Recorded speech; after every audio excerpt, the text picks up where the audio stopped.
નમસ્તે દોસ્તો, વાર્તાનું નામ છે બંધ આંખે જાદુ. દિલ્હી શહેરની એક વ્યક્તિ એકવાર એ વિજયનગર રાજ્યમાં આવ્યો. રાજા કૃષ્ણદેવરાયની સમક્ષ એણે કહ્યું, હું અજબ જાદુગર છું.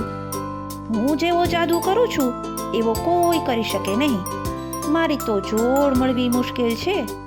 એણે આવું કહી રાજાજી કૃષ્ણદેવરાયની સભામાં જાત જાતના જાદુના ખેલ કરીને બતાવ્યા. લોકો એથી આફરીન પોકારી ગયા. જાદુગર બોલ્યો, મહારાજ, આપના રાજ્યમાં છે કોઈ મારી સાથે મુકાબલો કરે એવો જાદુનો કરનાર કલાકાર? હું એને પડકાર કરું છું. જો એ મને મારી જાદુ કલામાં હરાવશે તો એની સમક્ષ હું મારું માથું ધોરી દઈશ. રાજાજીને જાદુગરની બડાઈ તો ન ગમી. એમણે તેનાલીરામ સામે જોયું. તેનાલીરામ, તું આ માણસનો ઘમંડ ઉતારે ને તો હું તને 1000 સોના મોહર ભેટ આપું. બોલ, છે તૈયાર? તૈયાર છું મહારાજ. સ્વીકાર છે મને આપની શરત? તેનાલીરામ બોલ્યો. તેનાલીરામ એ જાદુગર પાસે ગયો. એની સામે જોઈ મરક મરક હસ્યો અને પછી બોલ્યો, શા માટે આટલી બધી બડાઈ હાકે છે? હું તને પડકાર કરું છું. જે હું બંધ આંખે કરી શકું છું એ તું ખુલ્લી આંખે પણ કરી શકીશ નહીં. કેવી વાહિયાત વાત કરો છો તમે? જાદુગર તો તોરથી બોલ્યો. આ કોઈ વાહિયાત વાત નથી કે નથી કોઈ તારા જેવી ખોટી બડાઈ. એટલે તમે એમ કહેવા માંગો છો જે તમે બંધ આંખોએ કરી શકો એ હું ખુલ્લી આંખો રાખી ન કરી શકું?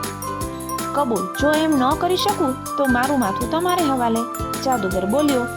ઠીક છે તો જો, કહી તેનાલીરામે થોડું દળેલું મરચું મંગાવ્યું. પછી એણે એ મરચું પોતાની આંખો બરાબર બંધ કરી એના ઉપર નાખ્યું. 1 મિનિટ સુધી આંખો બંધ રાખી અને ખીલખીલ હસતો રહ્યો. એ પછી પોતાની આંખો ઉપરથી મરચાની ભૂકી ધીમેથી સાફ કરી નાખી. એ પછી જાદુગર તરફ જોઈ અને તેનાલીરામ બોલ્યો, જોયું મેં કેવો જાદુ કર્યો બંધ આંખોએ? હવે તું કરી બતાવ, એક ખુલ્લી આંખો રાખીને. અને મરચાની ભૂકી ધરી દીધી જાદુગર તરફ. જાદુગરનું બિચારાનું તો મોં પડી ગયું. એનો ઘમંડ ઓગળી ગયો.